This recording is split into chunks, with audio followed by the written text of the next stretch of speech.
Hey y'all, welcome to another episode of Haunted HTX Podcast. I'm your host, Zach. Tonight we have 3 stories for you from Reddit, and I want to remind everyone, if you have a story you'd like to share for the podcast, please email me at hauntedhtx@gmail.com. Alright, I don't like to make a long introduction, so let's get into the stories. Our first story comes from Stiles. It all started 2-ish years ago.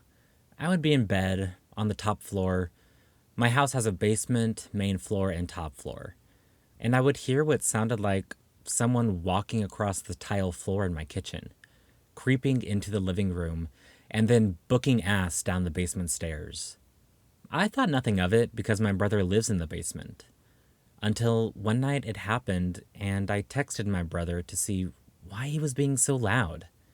The dude was not home, and in fact at his girlfriend's across the city. I go downstairs and check. Absolutely nothing. And I'm like, well damn, that's creepy, but whatever. Then a while goes by, maybe a month, and I start getting these super weird dreams. At the time I was on a medication that could cause this though, so I didn't think too much of it. Until I complete the medication run after 6 months, as it was just for acne. And the dreams continued. They'd usually be something like I'd be trapped in a dark room, absolutely terrified that something was hunting or attacking me. Also had a couple of sleep paralysis episodes. Again, was like, damn, it's an after effect of the medication. Until I had a conversation about the dreams with my brother, and just in an offhand manner asked him if he had any dreams about being lured into our crawl space in the basement and being attacked. And he was like, WTF? Yeah, why? Well, because I had been constantly having those dreams since January that year, 2020, and we had this discussion sometime in the summer.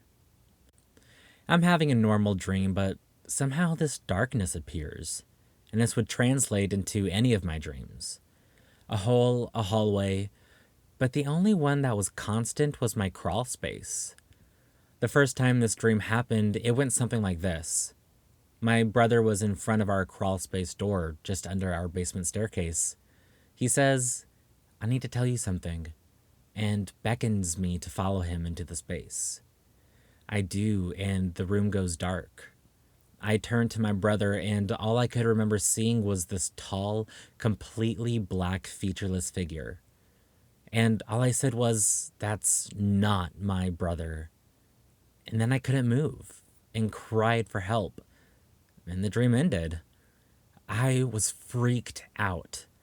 Sometimes I would also see dark shadows move out of the corner of my eye.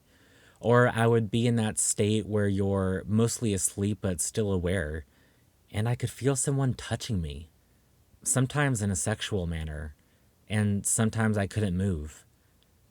I saw a shaman for spirit release, as it is called, but this shit still happens to this day. I will mention also that I'm very interested in the occult, and have been looking into things like witchcraft, demonology, Solomonic magic, etc. during this whole time, so maybe it has something to do with that? And as this stuff does still happen, I just kind of learned that if you tell a spirit you'll kick its ass if it doesn't stop messing with you, it'll stop. Like, it's still there, but it's like a weird house cat now.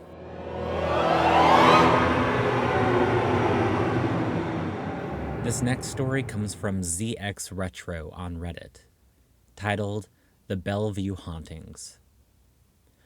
I've posted this as a comment elsewhere, but was told it needed to be its own post to share my experience, so here it is.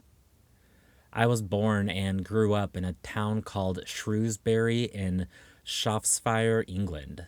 The town has a reputation of being one of the most haunted places in the world. The town is well over 1,000 years old and has a lot of ruins of old buildings remain, even in the town center. Everyone I knew growing up had some sort of experience, haunting or otherwise, at some point in their lives. So, getting to my most haunted experience, that spans a number of years. These aren't my only experiences, but this is the one that has affected me the most. My parents have a house in the Bellevue area of the town where all of the family, my mother and her siblings, grew up. This house has a back bedroom that gives off a vibe that you just don't want to fuck with. It's the only room in the house that has the door always closed and is now used as a storeroom that my nan refuses to enter alone. It was used when I was a kid as a spare bedroom for when my brother and I would stay over, but we hated being in that room. One night, me and my brother were asleep in there, and I woke up just in time to look over and see the lighting fixture on the ceiling next to my head. I can even remember feeling the cold plaster touching my cheek right before whatever the fuck was lifting me let go. I hit the mattress and immediately started screaming, obviously, and my dad burst into the room to find out what happened. I told him everything, but he was skeptical. I even remember him saying that the room was very cold, even though the heating was on, and there was an odd feeling he couldn't explain. My brother, who was asleep during my incident, said he had a dream that night of an old man standing over him and shouting for him to get out. And to this day, he is reluctant to talk about it because of how real it felt. Now, this is where it starts to get worse. I was told this was over a month after the first incident, but I was at home, in my house, on the other side of the town, and it happened again. My brother and I at this time used bunk beds, and I slept on the top bunk. My dad was downstairs watching TV, and all of a sudden he said he got a feeling something was wrong, then realized the feeling he felt was the same as it was when I had my incident at Nan's. He ran upstairs and burst into the room just in time to catch me falling from the ceiling.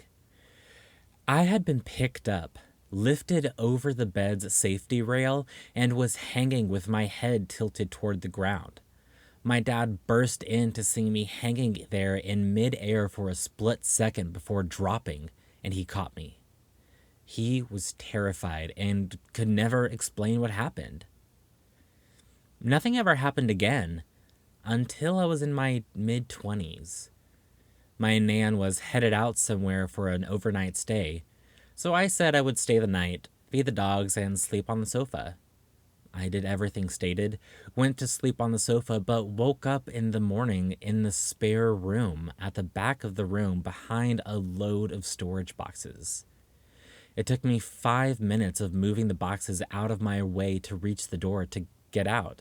And to this day, now 14 years later, I've no idea how the hell I got into that room, over the boxes, and to the back section of the room without damaging anything.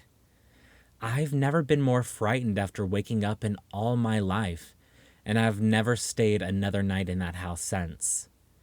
My nan refuses to talk about that room, and my granddad was the same prior to his death. I have no idea what happened in that house, what spirit or worse is living in that back room, but I'll never go to that back room for as long as I live.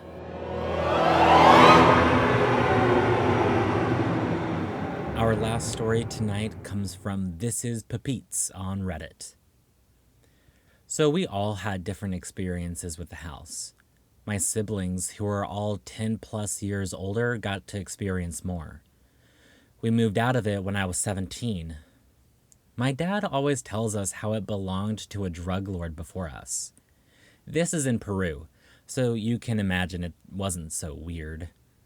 This drug lord got caught in the airport trying to move drugs, according to my dad, but we have no idea what happened to him after that. Most experiences were about a man with no feet. That's what my brother says it was. I never actually saw anything except when I was a kid, and I don't remember anything, to be honest.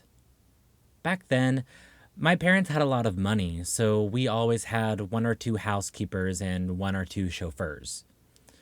They also started experiencing weird things. They had their own rooms in our house, and they said they would hear knocking on their doors, but when they opened them, no one was there. I think the most creepy experience happened to my mom. She said one morning she walked by my basement and saw someone sitting in there, dressed in black.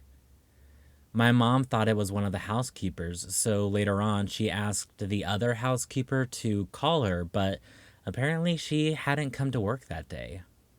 And this happened several times. My sister tells me that when she was younger, she and my brother would hear things at night.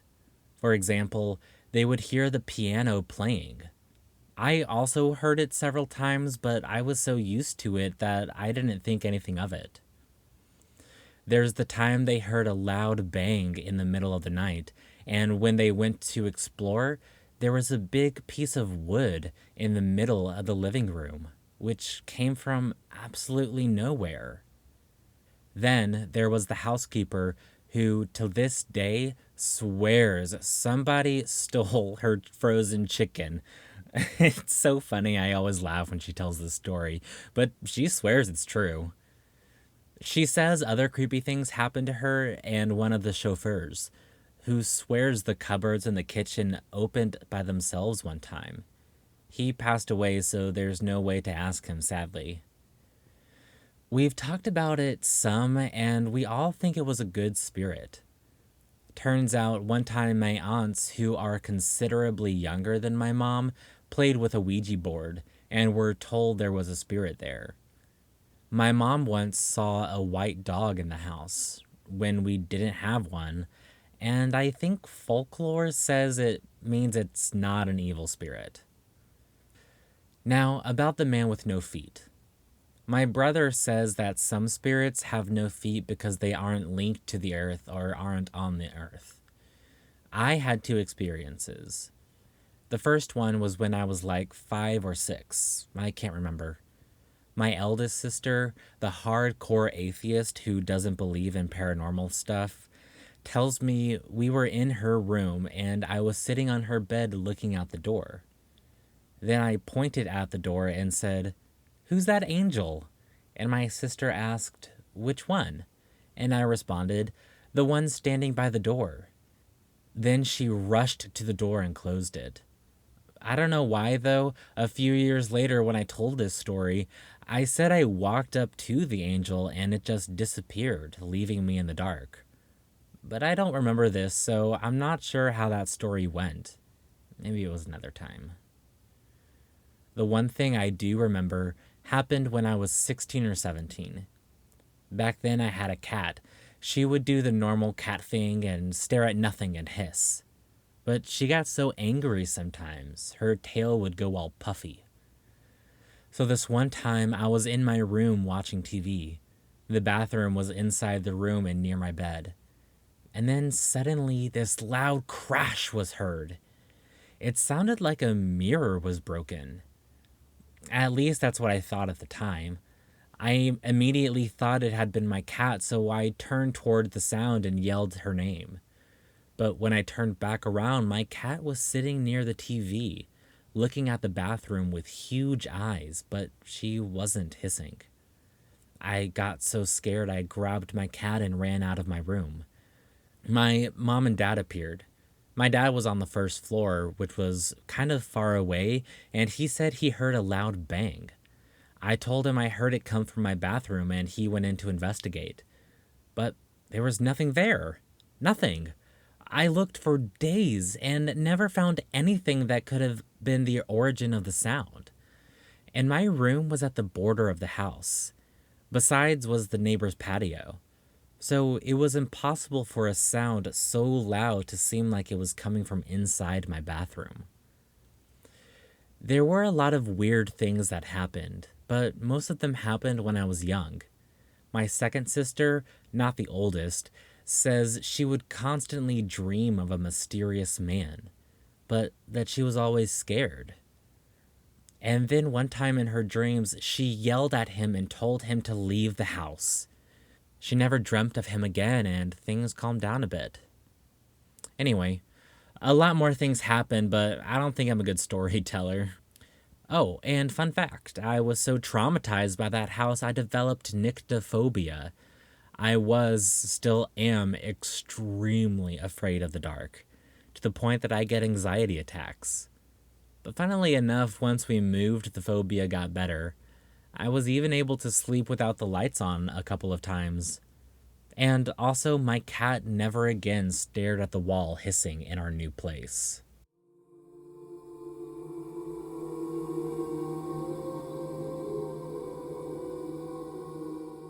And that concludes another episode of Haunted HTX Podcast.